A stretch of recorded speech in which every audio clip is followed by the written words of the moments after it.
Hey, salut tout le monde, c'est Zogma, j'espère que vous allez bien. Aujourd'hui, on se retrouve pour une petite partie solo d'un deck building que j'ai reçu de la part de l'éditeur Omea Games.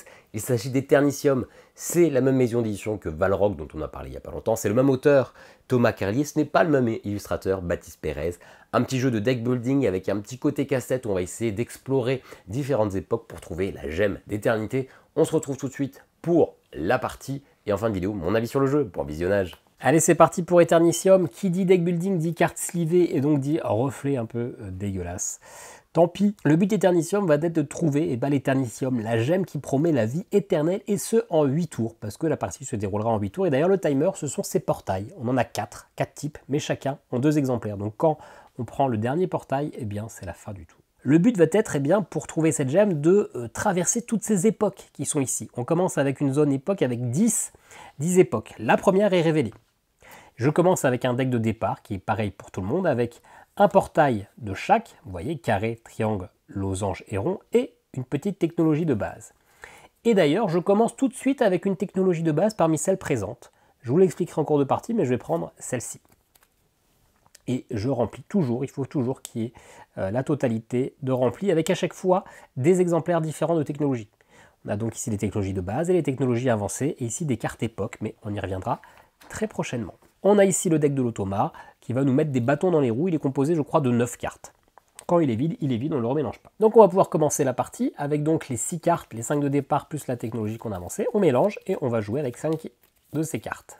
Alors, je vois que j'ai mes 2 technologies plus 3 portails, 3 portaux, je sais pas, différents. Et bien tout simplement, pour débuter mon tour, je suis obligé de prendre un des portails qui est présent ici. Et bien je vais prendre celui qui me manque, le losange, d'autant plus que ici, pour avancer à travers ce portail, il faut un losange. Je joue mon losange, et hop, je défausse cette carte-là. Maintenant, c'est face cachée.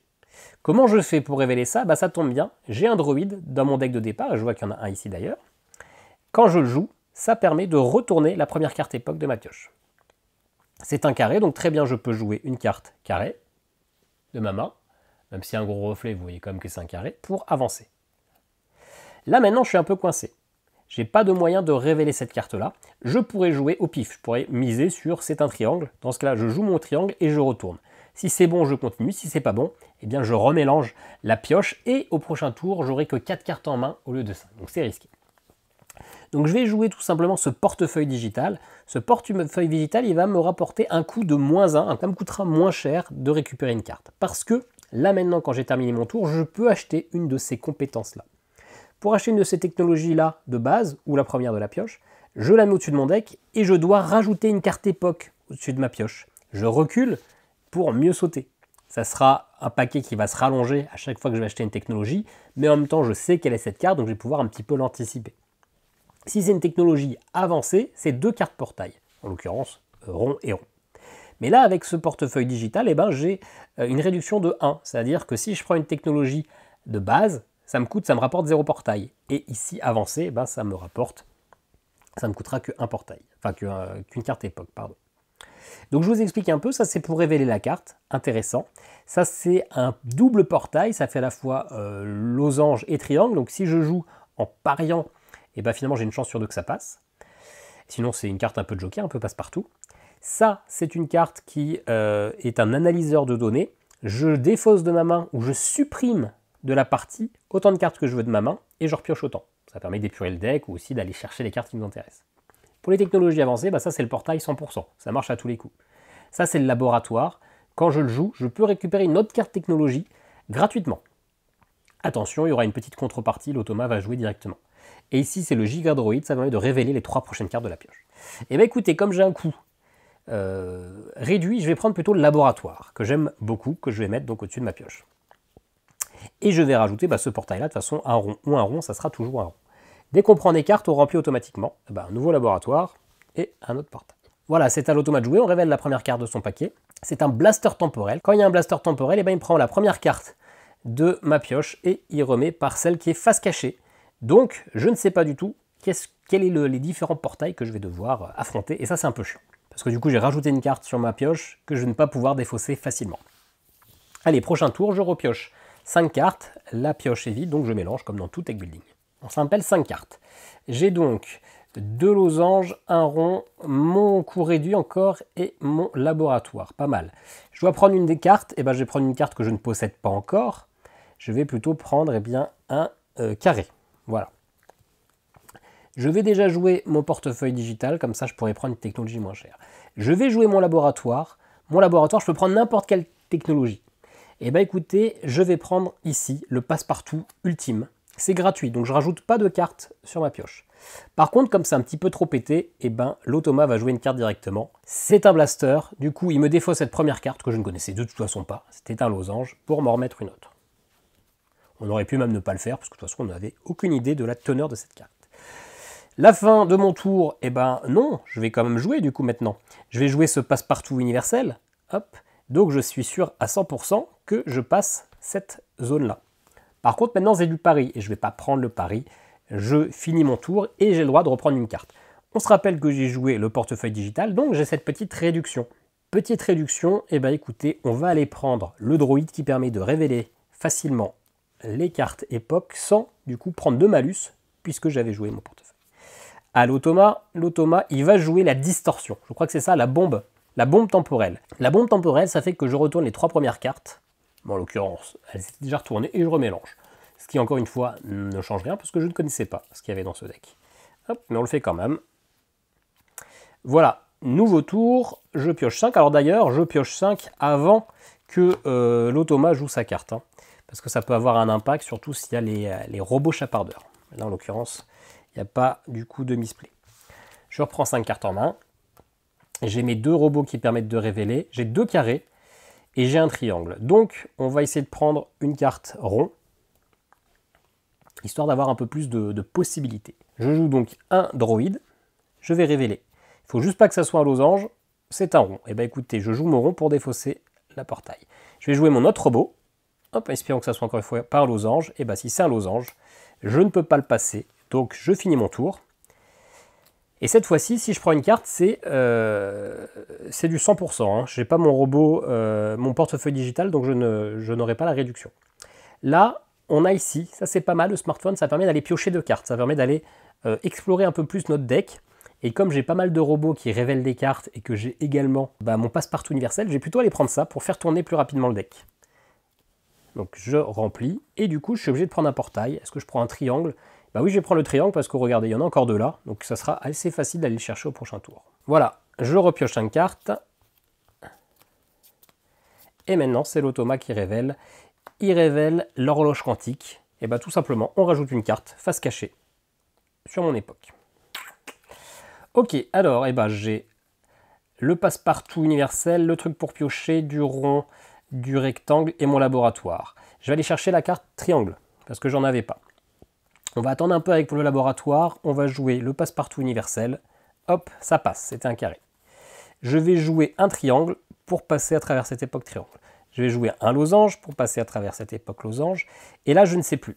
On va jouer le laboratoire, et d'ailleurs tout à l'heure j'ai joué le laboratoire et j'ai fait une petite erreur, je crois. C'est que quand je le joue, la carte que je récupère, je la mets directement dans ma main. Donc je vais prendre celle-ci. Ça me permet d'aller regarder... quoique... Même pas. Ouais. Non, c'est pas celle-ci que je vais prendre, c'est celle-ci. Le robot recycleur qui permet d'aller chercher dans ma défausse la carte de mon choix. Et j'ai joué une carte un peu pétée qui est le laboratoire, donc l'automa va jouer. Le robot chapardeur, il me supprime, hein, c'est même pas défaussé, la carte technologie la plus basse de ma défausse, donc il me retire mon petit droïde qui permet d'explorer mon deck. Enfin, la pioche époque. Ça m'embête un peu. Mais c'est pas grave, je vais jouer ce robot-là qui permet d'aller chercher dans ma pioche, dans ma défausse, pardon, la carte de mon choix. Et bien écoutez, je vais aller chercher celle-ci. Celle que je venais de jouer, le laboratoire.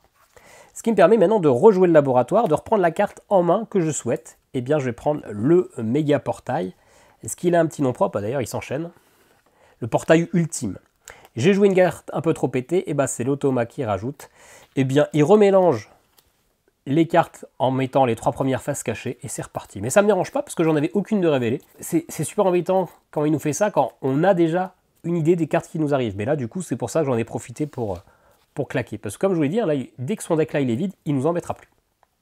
Eh ben écoutez, je joue le portail universel, donc ça passe forcément pour ce carré. Là maintenant, est-ce que ça vaut le coup que j'aille finir de regarder ce qu'il y a dans ce deck-là? Bah oui, allez, je vais le jouer, je vais explorer, je pioche 2 cartes. Ah, parfait, je peux jouer ça, le portefeuille digital, ce qui fait du coup que j'ai un petit bonus. Et ben je vais prendre la carte là. Ah non, je vais compenser, je vais prendre ça plutôt, pour aller retourner les cartes plus facilement. Alors par contre ça met sur la pioche, et ça je l'avais défaussé. Voilà, terminé, je repioche 5 cartes, je remélange le deck. Vous voyez que c'est très simple. C'est un côté très addictif quand même, parce que souvent, alors là je suis bien parti, hein. Je risque de gagner, parce que je suis qu'à la moitié de la partie, il y a quand même plus beaucoup de portails, mais souvent on perd, ça dépend vraiment de ce qu'il va nous faire là, l'autre coco là.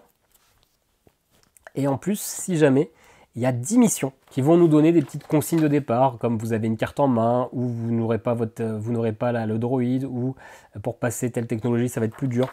Bref, assez sympa, qui peuvent être assez ardus quand même, hein. Allez, lui, qu'est-ce qu'il fait? Il refait du coup l'horloge quantique. Hop, il nous rajoute une carte. On en a combien à passer? 1, 2, 3, 4, 5, 6.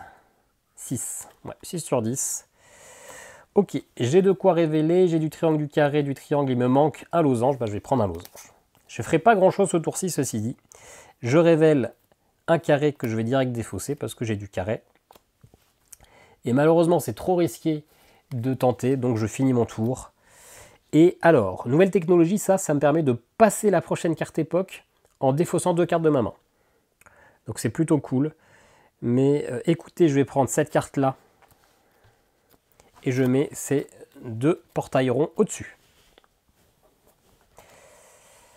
Alors, celle-là, je ne peux pas la mettre parce qu'il y en a déjà une du même type. Hop là. Je pioche mes 5. Et l'automa, il va jouer le pistolet. Donc, il supprime cette carte-là et il en met une face cachée. Ça me dérange pas trop. À moi, donc j'ai de quoi révéler le petit portefeuille du losange carré. Et bah écoutez, on va aller prendre le triangle qui reste.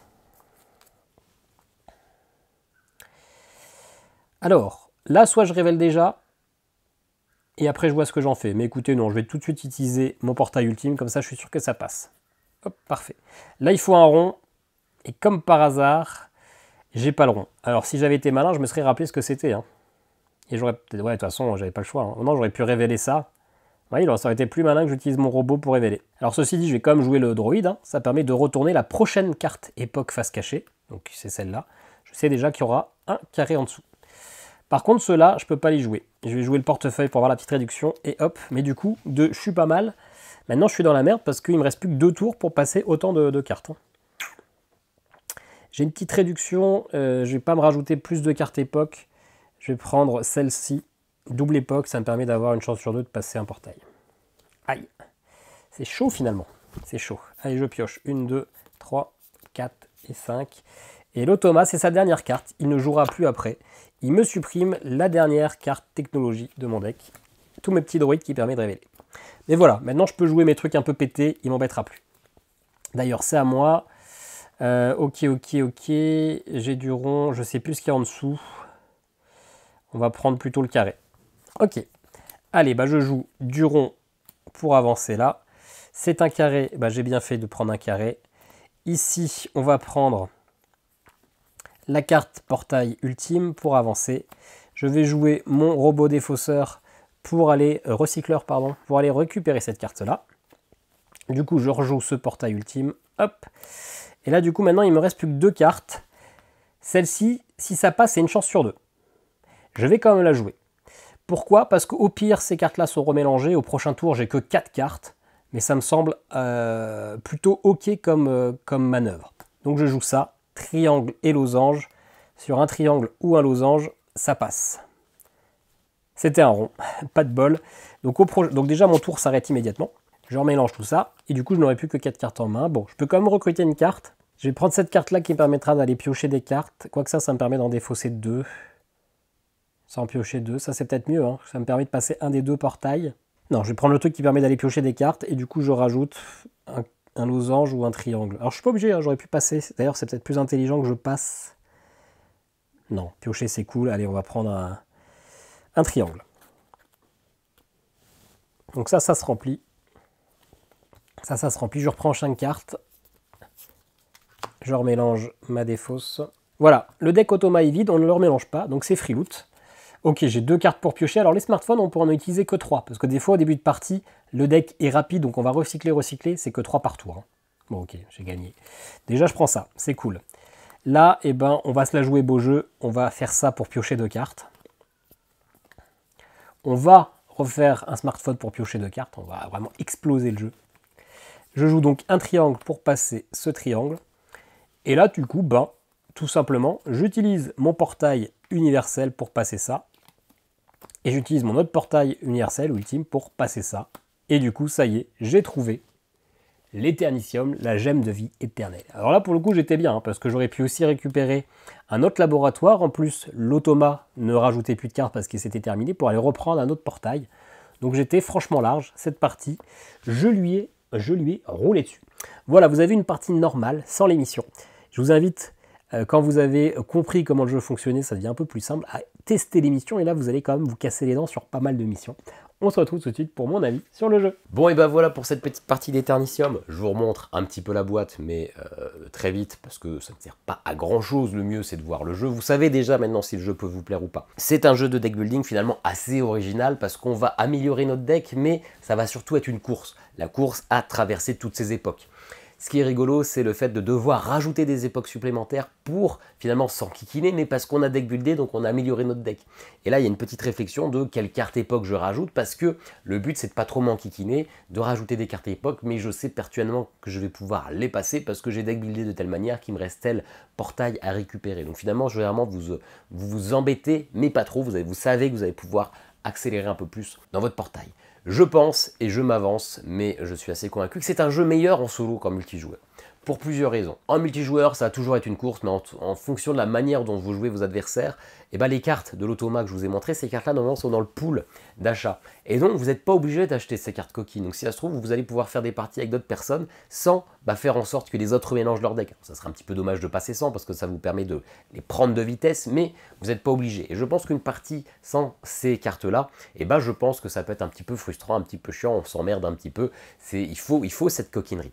Et donc là, en multijoueur, en solo, pardon, vous êtes obligé d'avoir ces cartes que vous allez vous prendre dans la tronche, et ça, c'est plutôt rigolo. Un jeu qui est assez malin, un jeu avec un petit côté assez casse-tête, qui est assez rapide, et certes, en solo, comme vous êtes le seul à acheter les bonnes cartes, rapidement, là je vous ai montré un exemple, vous allez adopter une stratégie qui va vous faire que vous allez gagner relativement facilement. Ça dépend toujours l'Automa, dans quel ordre sort ces cartes. Des fois, ils peuvent totalement vous faire foirer une partie, mais il y a des petits combos assez simples pour gagner.